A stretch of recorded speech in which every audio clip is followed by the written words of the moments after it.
الله الحمد لله نحمده ونستعينه ونستغفره ونؤمن به ونتوكل عليه ونعوذ بالله من شرور أنفسنا ومن سيئات أعمالنا من يهدي الله فلا مضل له ومن يضلله فلا هادي له ونشهد أن لا إله إلا الله وحده لا شريك له ونشهد أن سيدنا ومولانا محمدًا عبده ورسوله الذي أرسله بالحق بشيرا ونذيرا وداعيا إلى الله بإذنه وسراجا منيرا أعوذ بالله من الشيطان الرجيم بسم الله الرحمن الرحيم والعصر إن الإنسان لفي خسر إلا الذين آمنوا وعملوا الصالحات وتواصوا بالحق وتواصوا بالصبر إن الله وملائكته يصلون على النبي يا أيها الذين آمنوا صلوا عليه وسلموا تسليما بلغ العلا بكماله كشف الدجى بجماله حسنت جميع خصاله صلوا عليه وآله بلغ العلا بكماله كشف الدجى بجماله حسنت جميع خصاله صلوا عليه وآله يا رحمة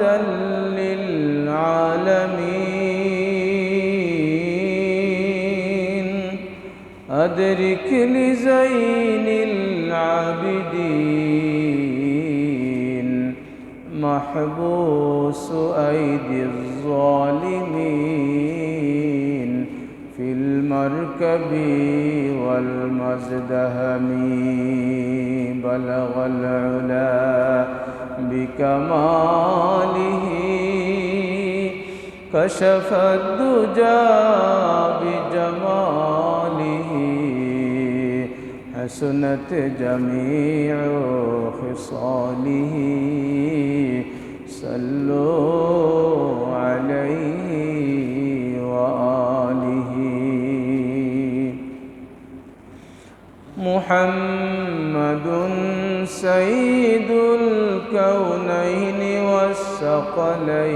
والثقلين والفريقين من عرب ومن عجم بلغ العلا بكماله كشف الدجى بجماله حسنت جميع خصاله صلوا عليه وآله فاغفر لناشدها واغفر لقاربها سألتك الخير يا ذا الجود والكرم بلغ العلا بكماله كشف الدجى بجماله حسنت جميع خصاله صلوا عليه وآله الحمد لله محترم हाज़रीन আল্লাহ রব্বুল আলামিনের দরবারে অসংখ্য শুকরিয়া। মহান রব্বুল আলামিন আমাদেরকে অনেক নিয়ামত দিয়ে সম্মানিত করেছেন। আমাদেরকে শ্রেষ্ঠ নবী মুহাম্মদুর রাসূলুল্লাহ সাল্লাল্লাহু আলাইহি ওয়াসাল্লামের উম্মত হওয়ার মতো মহা সৌভাগ্য দান করেছেন। আমরা আল্লাহ রব্বুল আলামিনের দরবারে শুকরিয়া আদায় করি, সকলে বলি আলহামদুলিল্লাহ। আজকের এই আসা বসা, আজকের এই কিছু বলা কিছু শোনা আল্লাহ পাক যেন কবুল করেন, বলি আমিন। আজকের দিনের নেক আমল আল্লাহ পাক যেন আমাদের জীবনের সব গুনাহের মোকাবিলায় কাফারা হিসাবে কবুল করে নেন, আবারও বলি আমিন। মুহতারাম হাজিরিন, কুরআনুল কারীমের 30 নং পারার শেষ দিকের ছোট্ট একটা সূরার নাম আসর। ছোট্ট একটি সূরায় রব্বুল আলামিন আমাদেরকে সাবধান করে দিচ্ছেন, সতর্ক করে দিচ্ছেন। আল্লাহ পাক বলছেন যে ওয়াল আসর ইন্নাল ইনসানা লাফি খুসর। আল্লাহ পাক কসম খাচ্ছেন, সময়ের কসম। সময়ের কসম করে আল্লাহ পাক বলছেন ইন্নাল ইনসানা লাফি খুসর। যত মানুষ আছে নিশ্চয় সব মানুষ ধ্বংস হয়ে যাবে।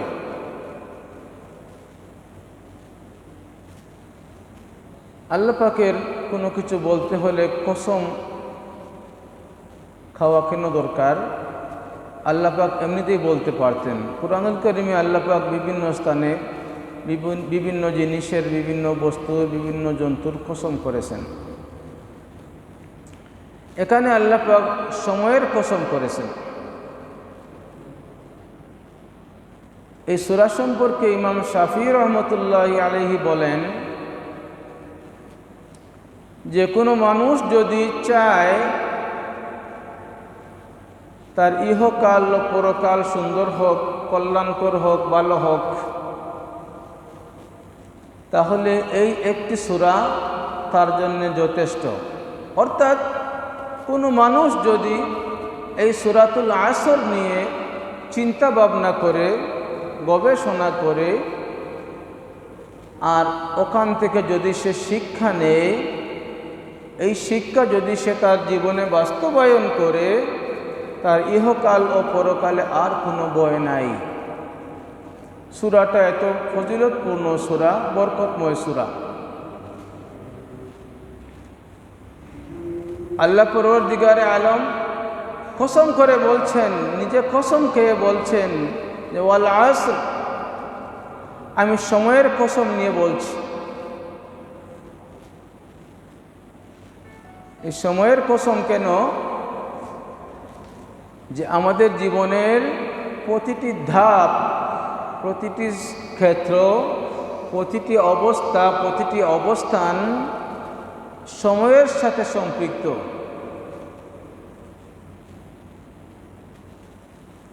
আপনি একটা সময়ে উপনীত না হওয়া পর্যন্ত আপনার উপর নামাজ, রোজা, ইসলামের বিধিবিধান ফরজ হয় না।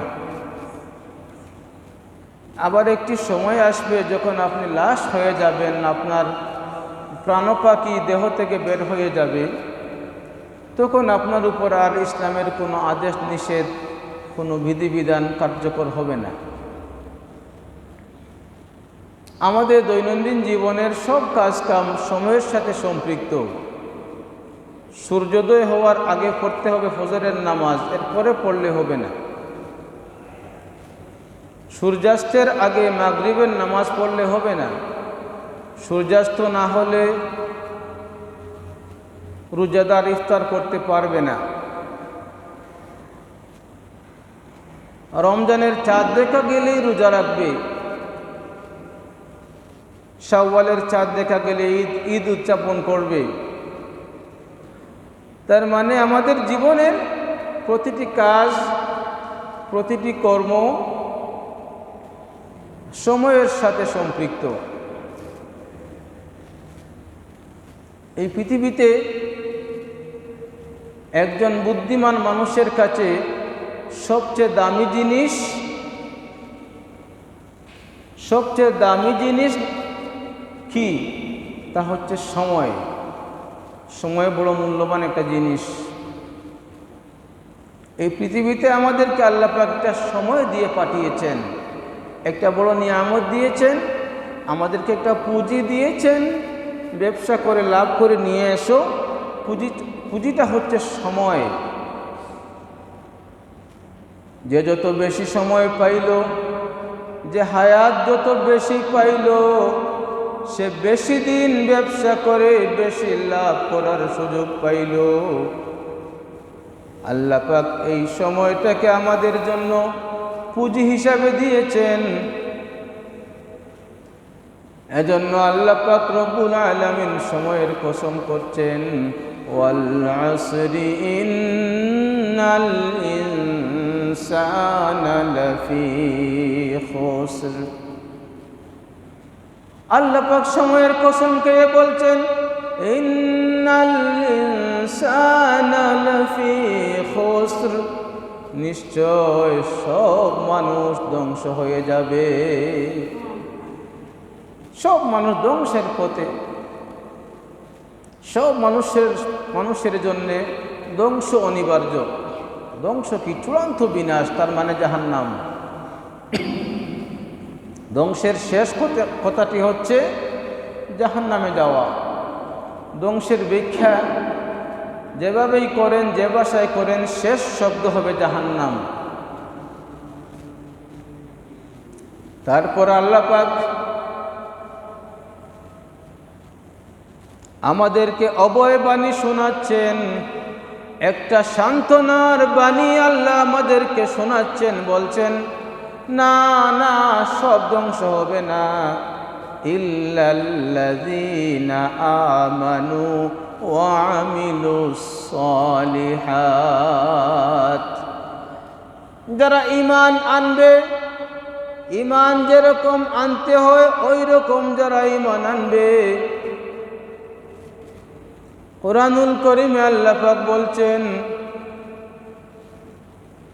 وَإِذَا لَقُوا الَّذِينَ آمَنُوا قَالُوا آمَنَّا।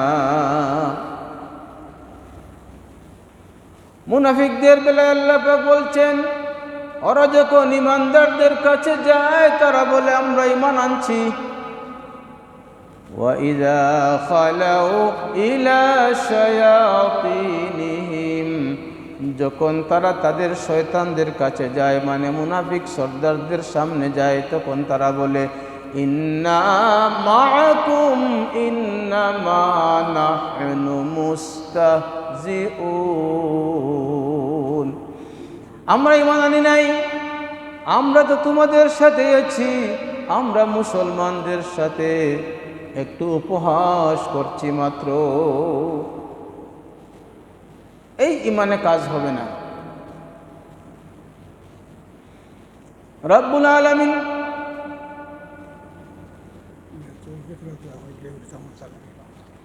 কুরআনুল কারীমে বলছেন,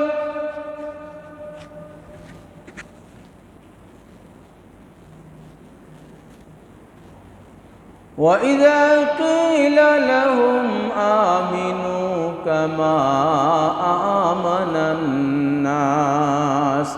ঈমান আনো যেভাবে মানুষরা ঈমান এনেছে।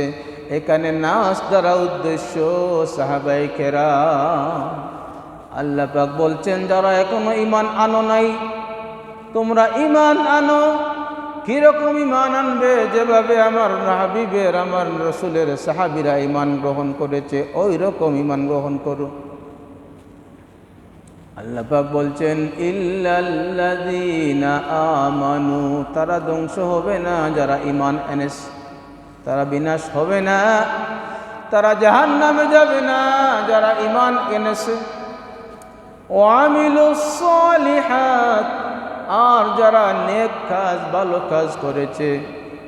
ওয়া তাওয়াসাউ বিল হক, যারা একে অন্যকে সত্যের উপদেশ দেয়। ওয়া তাওয়াসাউ বিস সাবর, একজন আরেকজনকে সবরের বা ধৈর্য ধারণের উপদেশ দেয়।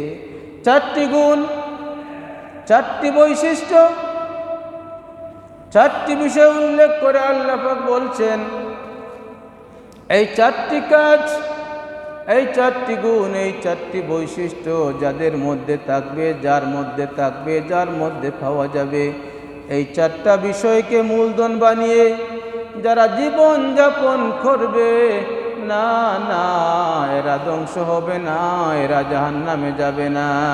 এছাড়া পৃথিবীর সব মানুষ ধ্বংস হবে, মানে জাহান্নামে যাবে।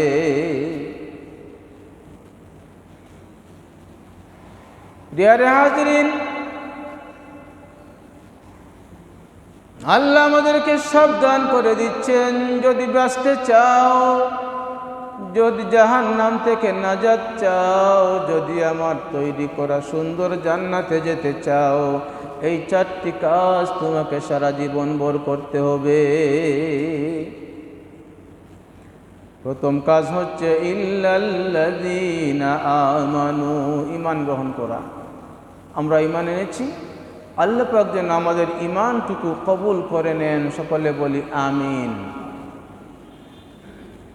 এই সূরার তাফসীর অনেক লম্বা, অল্প সময়ে যা পারি ইনশাআল্লাহ আপনাদেরকে বোঝানোর চেষ্টা করব।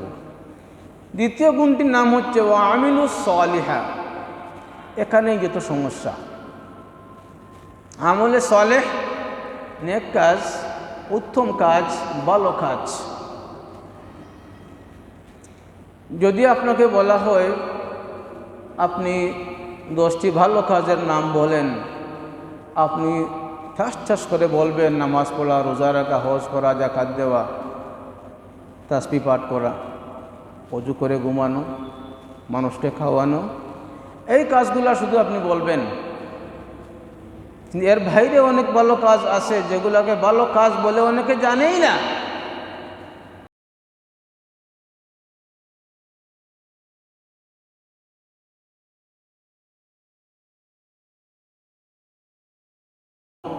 আমাদের প্রধান দুটি কাজ হচ্ছে, বৈশিষ্ট্য হচ্ছে কুনতুম খায়রা উম্মাতিন উখরিজাত লিন্নাস তা'মুরুনা বিল মা'রুফি ওয়া তানহাউনা আনিল মুনকার।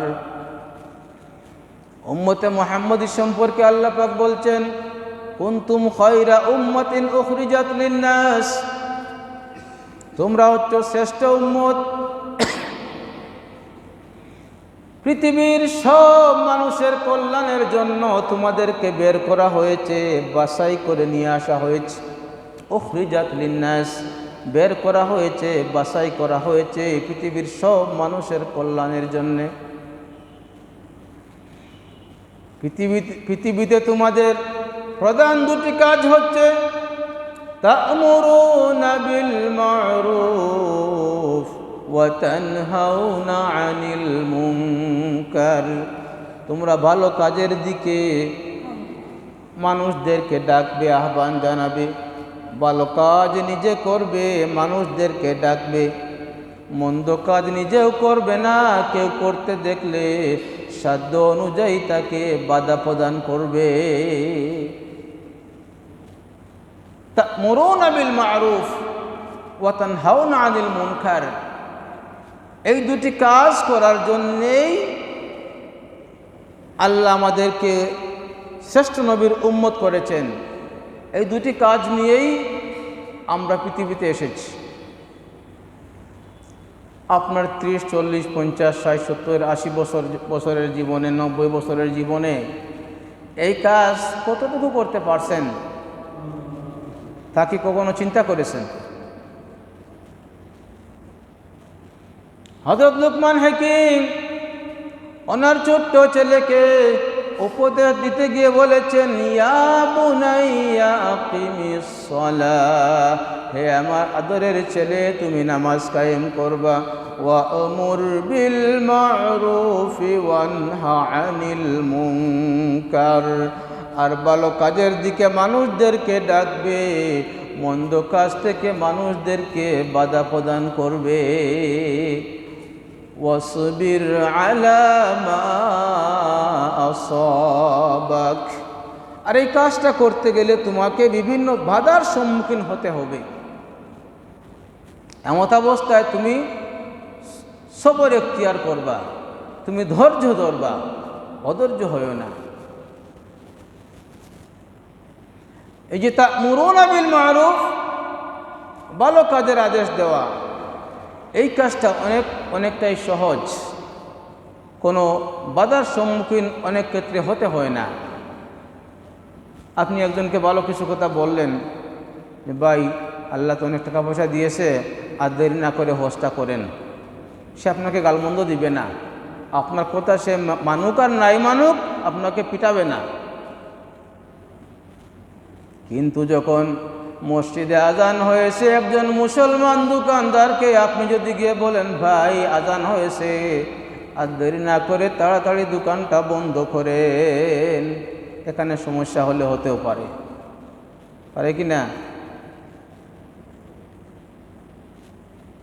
আসরের আজান মসজিদে হয়ে গেছে, মাঠে খেলা চলছে, যদি আপনি সেখানে গিয়ে মাইক নিয়ে উচ্চ আওয়াজে বলেন, ভাই সব আজান হয়ে গেছে, খেলাটা এখন বন্ধ করেন, চলেন সবাই নামাজ পড়ি, তারপর খেলাধুলা হবে, তাহলে আপনার উপর বিপদ আসতেও তো পারে।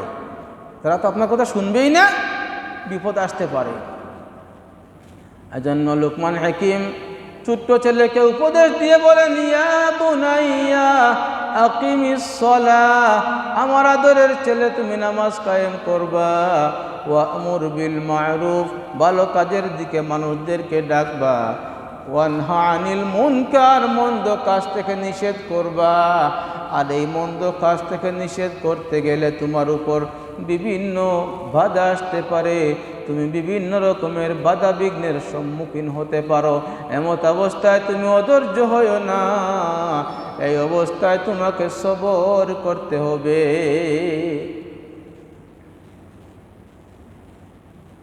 প্যারে হাজিরিন, ধ্বংসের হাত থেকে, ধ্বংসের কবল থেকে বাঁচার জন্য আল্লাহ পাক চারটা পরামর্শ দিলেন, চারটা কাজ দিলেন। 2 নম্বর কাজটার নাম হচ্ছে ওয়ামিলুস সালিহাত, নেক আমল করা।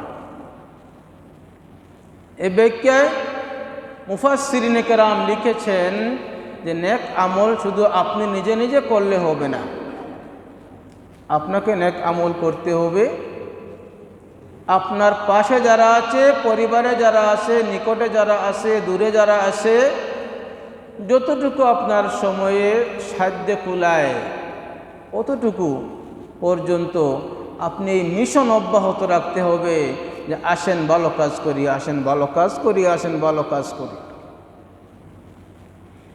এবং এই কাজটা শুরু করবেন আপনার পরিবার থেকে। সলফে সালেহিনগণ এই তা'মুরুনা বিল মা'রুফ ওয়া তানহাউনা আনিল মুনকার, আরবি ব্যাকরণের ভাষায় তাকে বলে আমর বিল মা'রুফ নহি আনিল মুনকার, অর্থাৎ ভালো কাজের আদেশ, মন্দ কাজের নিষেধ। সলফে সালেহিনগণ নিজের পরিবার থেকে শুরু করেছেন। লুকমান হাকিম ওনার ছেলেকে বলেছেন, ইয়া বুনাইয়া লা তুশরিক বিল্লাহ, আমার আদরের ছেলে, আল্লাহর সাথে কাউকে শরীক করো না। নিজের ঘর থেকে ওয়াজ শুরু করেছেন।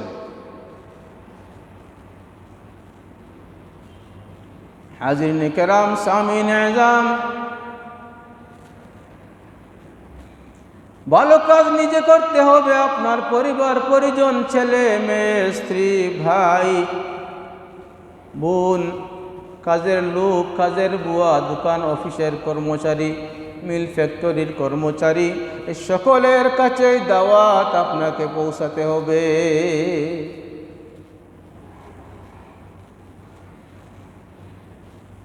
হযরত ওয়াসিলা বিন আসকা রাদিয়াল্লাহু আনহু মিশরে থাকতেন, মিশরের আসকালান শহরে থাকতেন।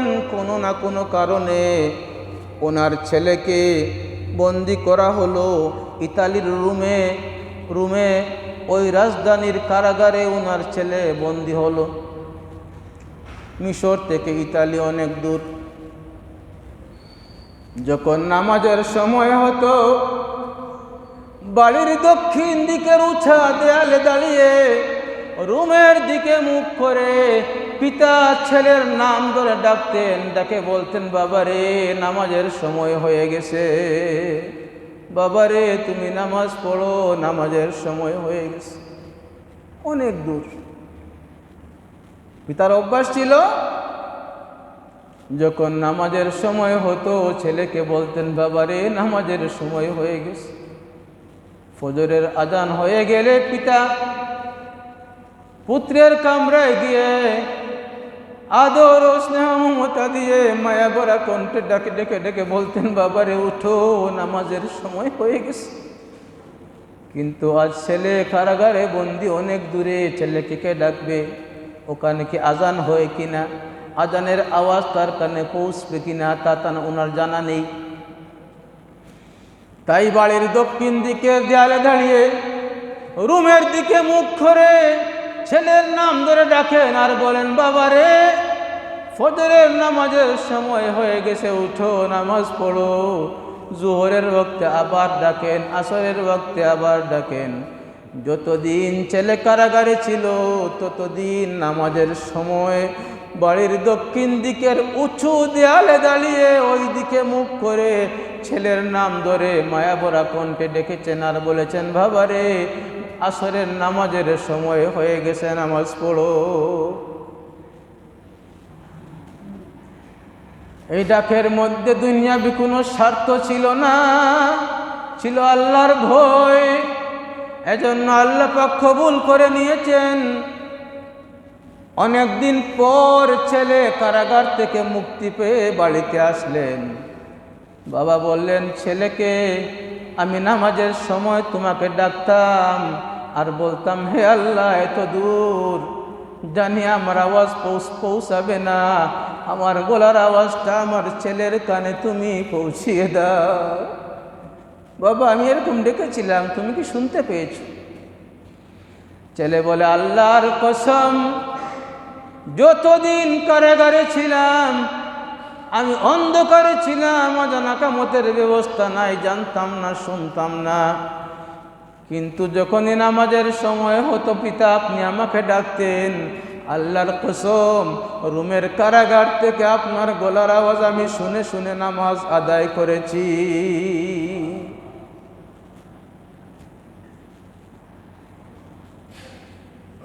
নামাজ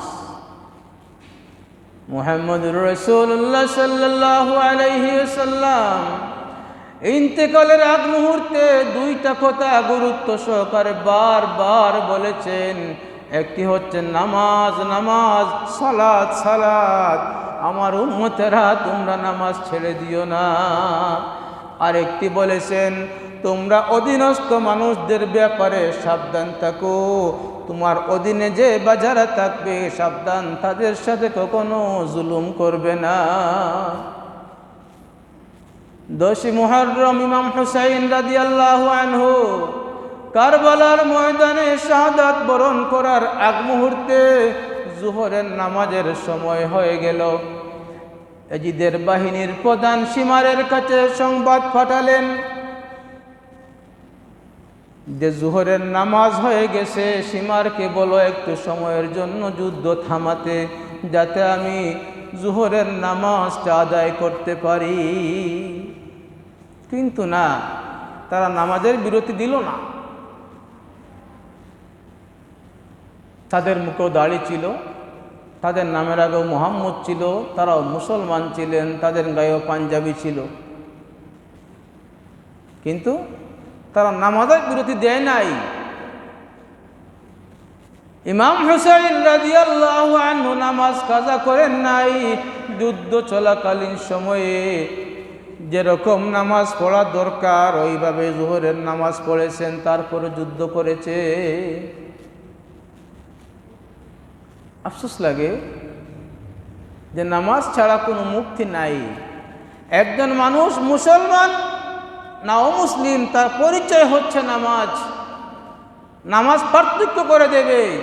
বাজারে অনেক মানুষ মাগরিবের আজান হয়ে গেছে, নামাজ পার্থক্য সৃষ্টি করবে, কে মুসলমান কে মুনাফিক।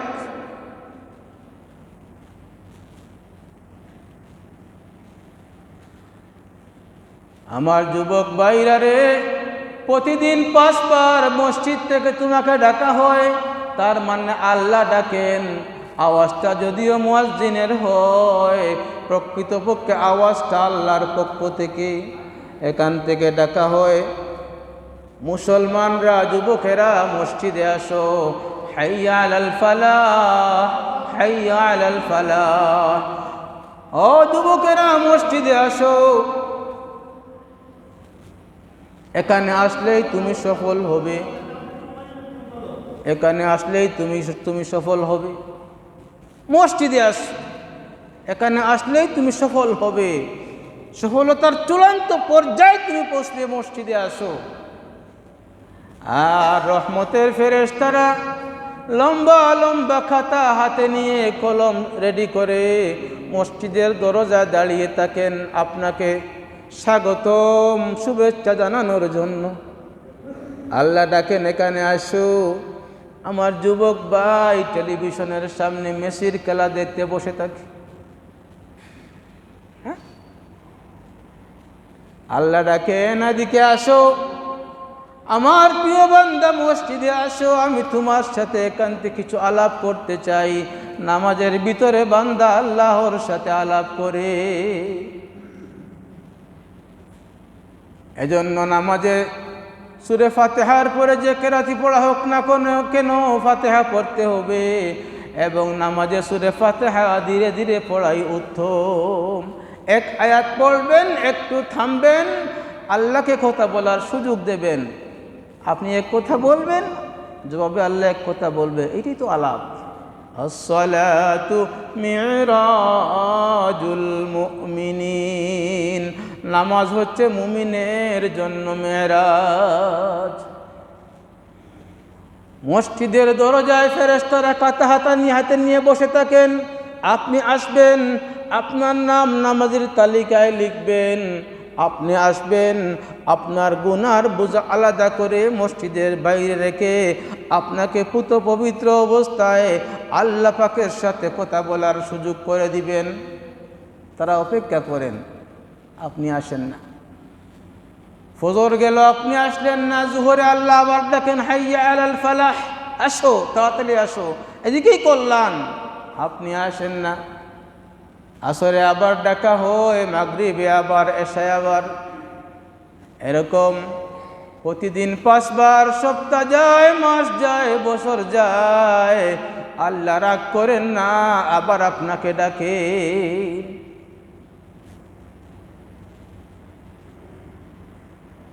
মুহতারাম মুআজ্জাজ হাজিরিন, মুআজ্জাজ সামিন,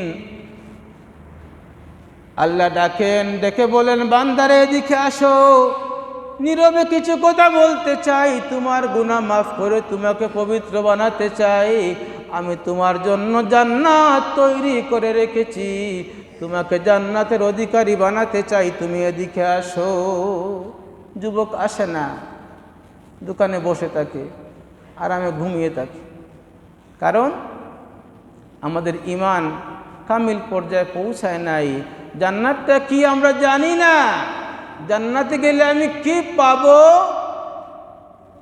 আমার অবস্থা কি হবে, এগুলো আমরা জানি না। সাহাবায়ে কেরাম জান্নাত কাকে বলে জানতেন, এজন্য রসুলের জন্য তারা পাগল ছিলেন। ব্যবসা বাণিজ্য, দুনিয়ার লাভ, দুনিয়ার লোভ লালসা তাদেরকে মসজিদ থেকে বিরত রাখতে পারে নাই।